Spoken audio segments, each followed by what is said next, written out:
Chapter 1. The Stream Must Flow. Location: Inquisitorial Black Ship, Saints Scourge. Segments Obscurus. Date Redacted. Transit via warp. Subject: Prisoner 734 Alpha. Provisional. The chair was bolted to the deck plating, constructed of cold iron and stained with the terror of 1,000 heretics. In the center of the interrogation chamber, the man sat. He was unbound by chains, for chains had proven difficult. The last set of adamantium manacles had simply ceased to be ferrous metal, turning into a cloud of fine silica dust when the guards attempted to lock them. Now, he simply sat because he had been asked to. Interrogator Kalen paced the perimeter of the spotlight. He was a man carved from scar tissue and faith, his left eye replaced by a crude bionic that whirred as it zoomed in on the prisoner. The air smelled of ozone, recycled sweat, and the faint copper tang of old blood. "State your name for the record," Kalen barked. A quill servitor in the corner scratched frantically at a parchment, the sound like rats scurrying in a wall. The prisoner looked up. His eyes were dark, and if Kalen looked too closely, he felt a sudden vertigo, as if the pupils were not holes, but tunnels stretching back into a place where geometry did not apply. "A name," the prisoner said. His voice was pleasant, calm, and utterly wrong. It lacked the cadence of urgency. "You require a vocal identifier. I will have been called many things. In the vibration you call yesterday, I was the static. In the memory that has not happened yet, I am the witness." Kalen slammed his gloved fist onto the metal table. "Do not speak in riddles, heretic. You were found on a dead world, a planet scouring clean of life. The 88th Cadian Recon found you sitting on a rock in a sea of glass. How did you survive the atmospheric incineration?" The prisoner tilted his head, watching the dust motes dancing in the light. "Survive? Survival implies a threat to cessation. The heat was loud. It rearranged the silica. I simply stood between the seconds. The fire is burning now, is it not? In the memory of the rock, it is always burning. I just stepped outside of the burn until it had been finished." Kalen signaled the chirurgeon servitor. The machine extended a mechadendrite tipped with a neuro-excruciator. "We found no records of your gene code in the administratum. No regiment, no planetary census, no tithe grade. Where were you born?" The prisoner watched the approaching needle with the curiosity of a child watching a beetle. "Born. Yes. The insertion into linear causality. It is a confusing contraction. You begin small, you expand, you rot. I do not think I have done that yet. Or perhaps I did it at the end. It is difficult to sort the index cards of your time stream. They are shuffled." The neuro-excruciator slammed into the prisoner's neck. A charge meant to incapacitate an ogrin surged through the man's body. Kalen watched, waiting for the scream, the convulsion, the smell of cooking meat. The prisoner did not flinch. He did not scream. He merely a sound of mild disappointment.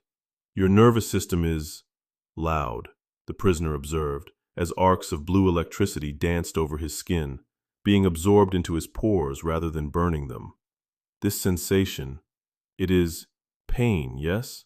A warning signal. Damage imminent. But there is no damage. Why do you ring the bell when there is no fire?" Kalen stepped back, his hand dropping to the bolt pistol at his hip.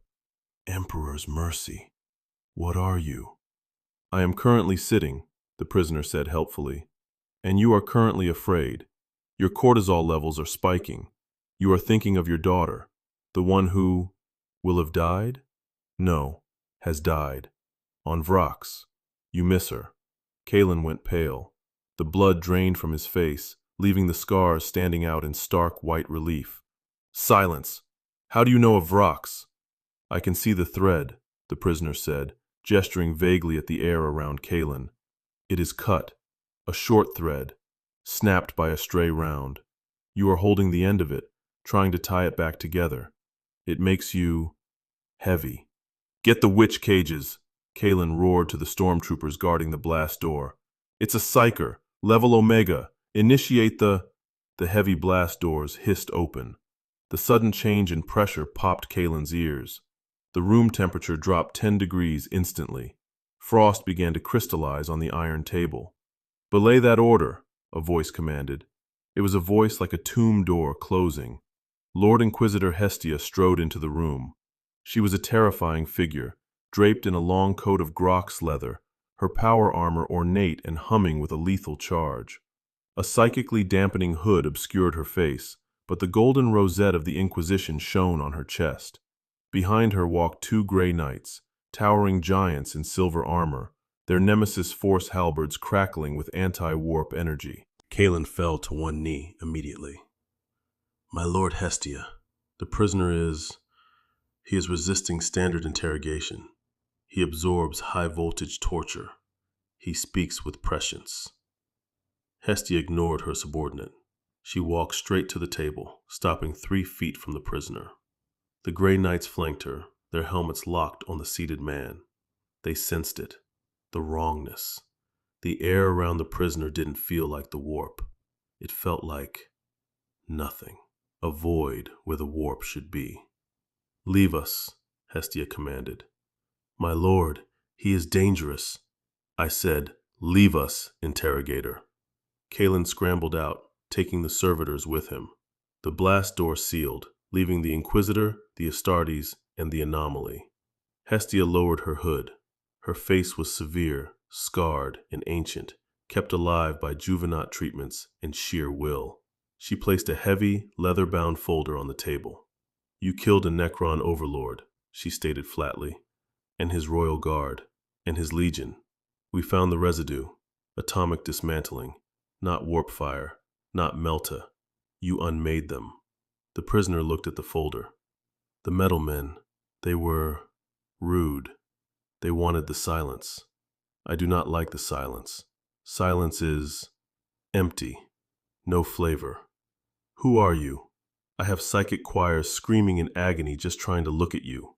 The tarot cards burn when we turn them over to find your future. You are a blank spot in the Emperor's sight. Identify yourself." The prisoner smiled. It was a slow, shifting expression. For a second, Hestia thought she saw his face flicker, like a picked feed losing signal, revealing something beneath the skin that was made of pure, screaming white light. Then, it was just a man again. "Identity is a fence," the prisoner said, leaning forward. The adamantium table groaned under his elbows, though he looked frail. "You build it to keep the vastness out. If I gave you my name, the real one, your mind would try to eat it, and it would choke, like trying to swallow a star." "Try me," Hestia challenged, her hand resting on the hilt of her power sword. "I am the thing that waits," the prisoner said softly. "I am the static between the stations. But for now, you may call me guest." Hestia narrowed her eyes. "Why were you on that planet? Why did you survive when the Necrons purged the surface?" "I was not on the planet," the prisoner corrected gently. "The planet was around me. I was sleeping, napping really. A short blink of a few million revolutions. The metal men woke me. They tried to put the universe in a box. Stagnation." He shuddered, a genuinely human-looking reaction of disgust. "Stagnation is famine." Hestia paused. She was an Ordo Xenos Inquisitor. She had spoken to Eldar Farseers and captured Tau Ethereals. She knew how to parse the lies of aliens. But this felt like speaking to a force of nature. "You speak of hunger," Hestia said carefully. "You unmade the Necrons. Did you eat them?" The prisoner laughed. It was a dry, rasping sound. "Metal? No. No sustenance in metal. No soul. No spark. Just math. I unmade them because they were cleaning up the mess. And I liked the mess." Hestia stepped closer, her authority radiating off her. "You are a threat to the Imperium of Man. You possess power capable of leveling armies, yet you sit here in a human skin. Why? What is your purpose? If you are a weapon, who wields you? If you are a Xenos god, why should I not order this ship to vent this cell into the void right now?" The prisoner stopped smiling. He looked at the Grey Knights. Then he looked at Hestia. The shadows in the room seemed to stretch toward him, drawn into his gravity. "You ask why I persist," the prisoner said. His voice dropped an octave, resonating in the bones of everyone in the room. "You ask why I wear this shape." He stood up. The Grey Knights tensed, halberds raising. Hestia didn't flinch, though every instinct in her reptile brain screamed at her to run. "I persist," the entity said, his eyes glowing with that faint, terrible static, "so that the balance remains, so that I may continue to eat unabated." "Eat what?" Hestia whispered. The prisoner gestured around him, encompassing the ship, the crew, the galaxy. "The struggle," he said. "The panic, the hope, the despair, the delicious, chaotic friction of survival. Your kind. You are beseeched on all sides, are you not? Orcs, Tyranids, chaos, the traitor legions. The dark is closing in." He leaned down, his face inches from the Lord Inquisitors. "If you die, the galaxy goes quiet. If the Chaos Gods win, reality dissolves into goo and there is no more texture. If the Tyranids win, it is just silence. If the Necrons win, it is a tomb." He reached out and tapped the inquisitorial rosette on her chest. "But you," he whispered, "you fight, you rage, you bleed, you keep the fire burning. You are blessed, Inquisitor. I will not allow you to go silent. It would disrupt the stream." Hestia stared at him, horror dawning on her. She realized suddenly that he wasn't talking about saving humanity because he cared. He was talking about stock management. "The stream must flow as is," the entity concluded, sitting back down and smoothing his gray fatigues. "So my meals are delivered. As long as there is only war, I will never starve." Silence stretched in the room, heavy and suffocating. "You are protecting us," Hestia said, her voice trembling with suppressed rage. "So we can continue to suffer?" "I am protecting the farm," the prisoner replied, looking at his fingernails. "Now,